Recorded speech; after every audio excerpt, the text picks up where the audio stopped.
Aloha and welcome to our 79th anniversary of Pearl Harbor.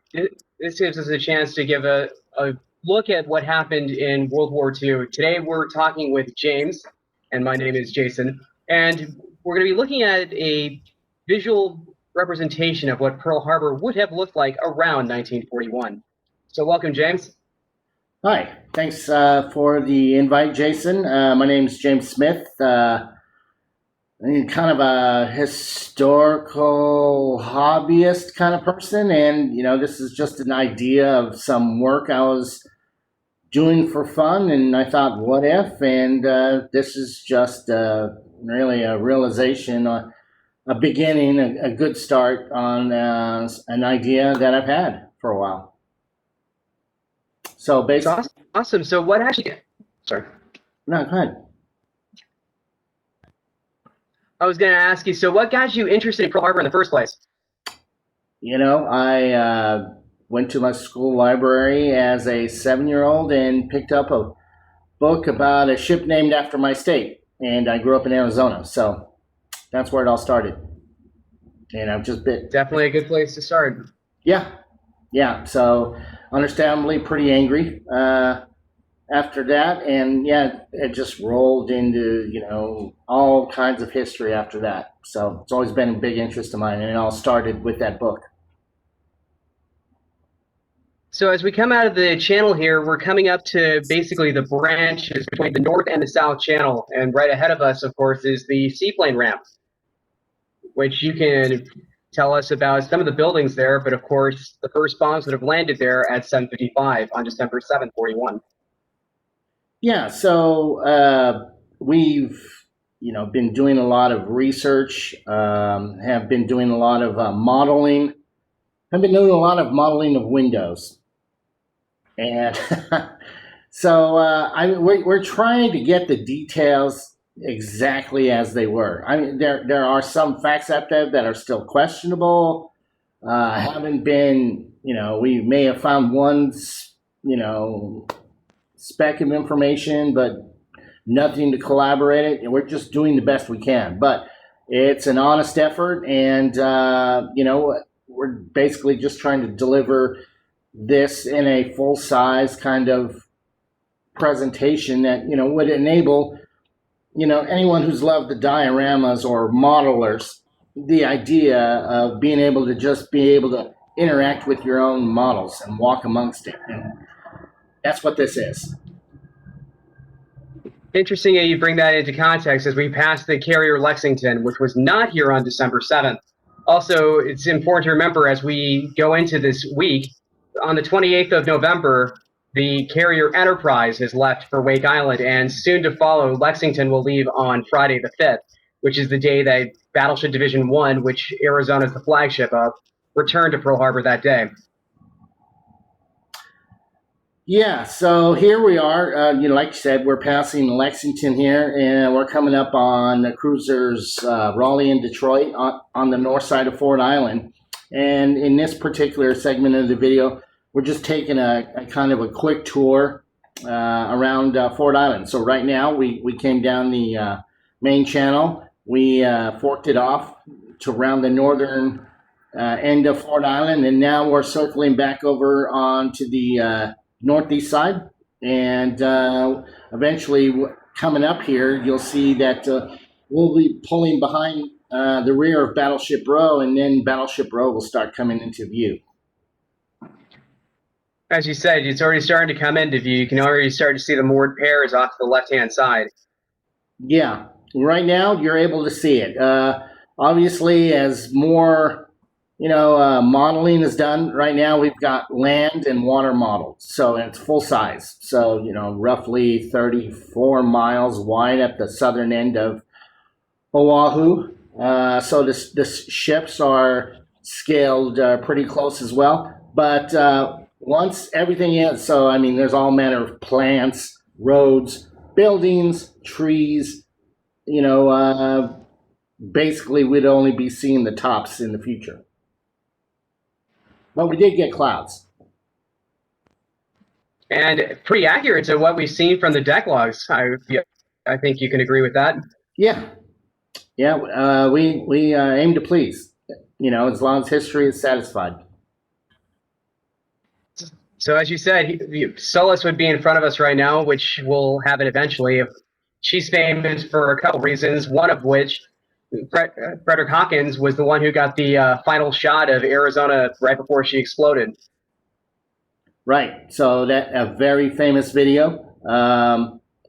And eventually, the plan. I mean, initially, the plan is, a static kind of display of Pearl Harbor. You'll be able to walk around, look at buildings, climb towers, take the gangway, board a ship, and walk up ladders and back down ladders. So walk the decks, things like that. Maybe jump in a small boat to get across the harbor. So those are the things we're aiming for at first. Later on down the road, then, we can talk about how to represent the attack in a tasteful and respectful manner. I think that's a discussion that has to happen. So, right now though, it's in more of a static, serene scene. This just brings back memories. When the memorial was not open, we would take the white boats all the way down to the Missouri, and this is exactly what I was seeing as you. Missouri sits where the Oklahoma would have been, which is just coming into frame right here, this outboard battleship right before we get to the Euler Neosho. Mm-hmm. It's pretty interesting to be able to visualize it as it would have looked that morning. Yeah, I mean, I had an idea of how I saw it in my mind of how this would work, and right now it's probably at 3.5 years of work, and that's not just in the build of the Pearl Harbor and Oahu scene, but we're modeling the entire island, we're modeling the ocean, and besides the ships and buildings and everything like that. But I mean, there's a lot of technology, and shout out here to the Unity game engine, that has given me the ability as a basically a hobbyist to come in, learn how to do things. I've had experience 3D modeling for Flight Simulator, but this is a self-contained game engine. It's powerful, and it's going to be able to, I think, deliver everything we're seeking here in the future as I build on to it. Couldn't agree more. Love how you come up to the A&R hangar right here, 38. Yeah, we've had some luck, finding some great sources for material of how to model. Here you see us come up past from the southeast past Hickam, and pretty soon here we'll take the camera track over basically down Southeast Lock, aimed right at, I think we have it going over Oklahoma here. Wow, it really gives you a feeling of what it was like to be one of the first torpedo planes in that morning. Yeah, I think I have the time right now set at 8:30, so it's a little bit lighter than it was, but in the future we'll be able to also be able to customize, a time change, how things looked at different times of the day or the month or the year. Look at that. I love looking at the turret paintings. And more recent knowledge of that. I remember a historian talking about that when we figured out about that we might as well have called the Pacific Fleet the Rainbow Fleet as opposed to our operations. So we're looking here from the sub-base, I think, towards the 200-ton crane. Yeah, exactly. We're over here looking at the Navy Yard. Construction of models just started there. Off to the left here is the cruiser Indianapolis, heavy cruiser Indianapolis. Let's see. Well, there's a classic view of dry dock with Pennsylvania. This is awesome. I remember us talking about the neat aspect that we could basically go and frame a shot, be it early 1941 or what it looks like you're trying to mimic here, one that was taken on December 8th, but still. Yeah, I mean, the ability to we've all seen, all of us who are, have some interest in this event. We've seen the pictures, and they end. Pictures end, and it's like, wow, it's almost there. We could see what would have been there, and it's really just about putting yourself in there. So, for frame of reference, what we're looking at here is dry dock 1, and of course, dry dock number 2 to the left, which was somewhat complete. Helena would go into dry dock number 2 shortly after the events. Right. And speaking of Helena, she's coming right straight ahead here past the Pennsylvania and dry dock. But okay, so we're heading now towards 1010 then. Yeah, we're headed over towards 1010 dock. Obviously, I have more work to do. I just started about a month ago on working on the buildings, so there's more windows to do. I have to. I'm working on a second version of the Navy Yard. I like the crane now. Yeah, but I love it. It brings it to scale and scope. Yeah, and but it's there was 2 different models of cranes there, so that is why that one is there. Another thing is guns. Who had what installed, or boats, were they on or off? Or, for example, Pennsylvania, were her screws on or were they off because she had thought she'd thrown a screw? Yeah, absolutely. So here we are coming up to the end of dry dock and in the beginning of 1010 dock. And you can still obviously see Battleship Row in the distance. But here we're going to be walking down 1010 now. Cachalot will eventually get modeled and put in there, and she'll be off there to the left. And Lala, of course, as well. Yeah, so up here coming up on the left will be Helena, and then on the right, that's Machine Shop, right?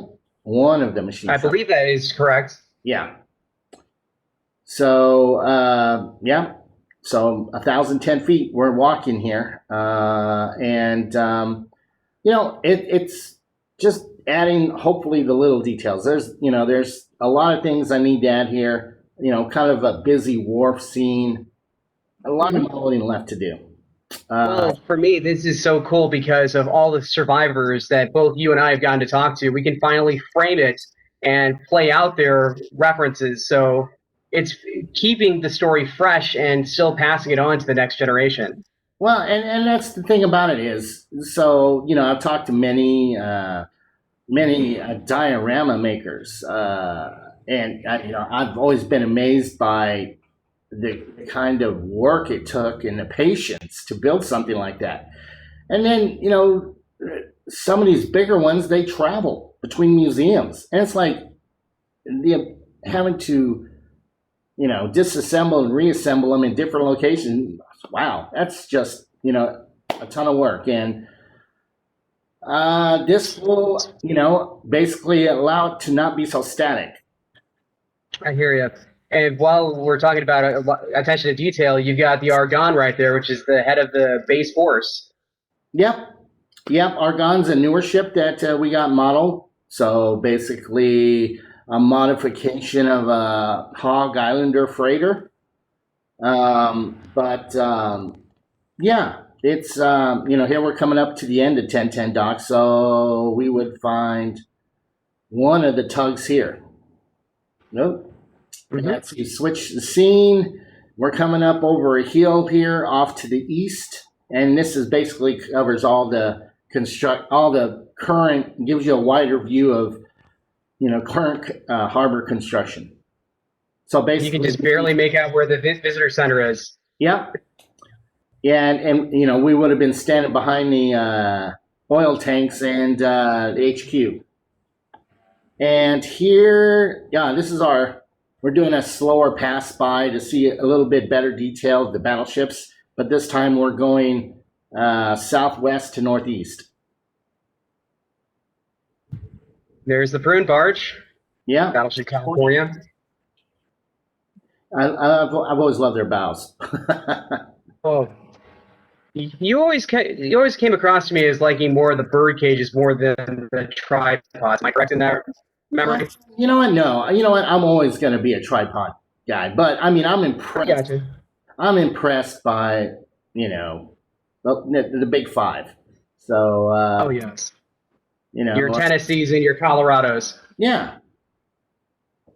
I mean, even New Mexico. I mean, if only, but and Totally. because of Arizona, yes, I'll Well, always be a tripod man. well, who knows? Maybe eventually this will go on beyond. And a great shot again of dry dock number one off there to the left. Yeah, this is taken from the top of the signal tower. Ah, So still there today. yeah, it is. I understand. So here we're just looking down, and we're back over here at California. He did a nice job here. Uh, yeah, and So, we're what,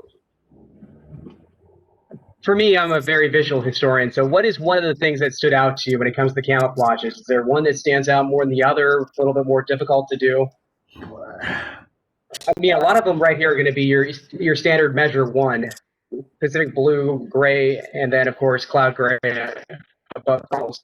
okay. So yeah, they're pretty. In this time, not too many colors to it. I mean, later war, camo, splinter, blotched, or whatever. But the bow waves for Oklahoma and Nevada, that was difficult. That was like, okay, how am I going to model that? And basically, you could see it in some shots, but I mean, to actually, get it represented properly in its proper length and its starting and its ending spots, it's kind of important. So I'd say so far that they have been, other than aircraft, which unfortunately I don't have model. Well, I have a model, but I don't have any in any of my captured work so far. But we've done work over at Hickam, and we've done work over at Wheeler, and P40s, P36s. Those are modeled. So eventually I'll get back to that. But I mean, it's such a broad subject that really I'm guilty. I needed to focus in one area, and I mean, just even at the harbor alone, it's an insane amount of work. Gotta love the pardon the pun, but the target-rich environment, so to speak. Yeah, true that. But it's been a real revelation. I just we were when I was working with the scene, I actually had because we were working on the floating dry dock and the destroyer Shaw, and trying to get an understanding of the harbor width there that Nevada sailed by and beached over at Hospital Point, and yet how does Shaw get hit? So being able to actually model that really helped me understand how that happened. Gives you an idea of how close those two objects were, be it floating dry dock 2 with Sean and of course the Nevada before her stern kept getting pulled into the channel. Yeah, and so all that's been a really big revelation. But at first it was, Arizona. That was my start there. 3D Arizona, and As we pass her right now. yeah, as we're passing her right now. So it was being able to model her and walk on her decks, and that's how it initially started. And once I got there, I was like, wow, we could do this with all of them. So, and that's how this project really kept going. I've done Pearl Harbor representations and flight simulators and things like that in the past, and this will be my third version of a Pearl Harbor project, and they seem to get larger every time. But that's because technology has given us the chance to provide greater detail to our work, and tech has allowed us to have the performance of not having it look like a slideshow or something, and the history, obviously. When was that? The 75th. So open up the paper, and you start reading about, hey, look, they were talking about the colored on the turrets and things like that. And even in these last 10 years, the amount of history available out there to just anybody is amazing. Well, I know that there are probably some people out there that would be interested in helping. I think I can start off with one thing. Photographs are definitely essential. I remember we were looking at the three water towers and trying to decide what we were looking at. And it was by the fact of luck that we found one that showed it just right in focus, and we realized it had almost like a dunce cap to it, so we could get that one right. Yeah, pictures. Obviously some great stuff has popped up. In that same history notion. So, the more information that gets out there, the better this becomes. Most certainly. So, James, what is a good way for them to reach out to you if they would like to share some information with you? Wow. They could send me an email. The email is crash, so CRASH, and then T as in Tom, X as in X-ray, so crashtx at gmail.com. Awesome. And, I'd love to spend time talking to anybody about, this. I grew up reading and listening to, the giants of Pearl Harbor history. So, I just feel it's, if I can help and contribute to that, that'd be awesome. Well, James, it's been an honor as always. I know that you and I have had many opportunities to talk, but to be able to put this on camera so other people can see what you've been working on is awesome. Well, thanks for the opportunity, and we'll be showing more in the future, I'm sure. I think we'll be definitely looking forward to that, but a lot more work from the two of us until then, right? Yeah, absolutely. A ton more work, ton more discoveries. A lot more windows, as you say. A ton more windows. Darn those 40s buildings. Oh, yeah, over 10,000 windows in one side alone, remember? Oh, yeah. I guess that we should do the next video on is Windows of Pearl Harbor. Oh, my goodness. How glass makers made it rich. There you go. Glass. Now I understand the appeal for making a fortune back then. Well, ladies and gentlemen, thank you so much for the time. And James, thank you. Thanks. And mahalo nui loa to each of you. Bye-bye.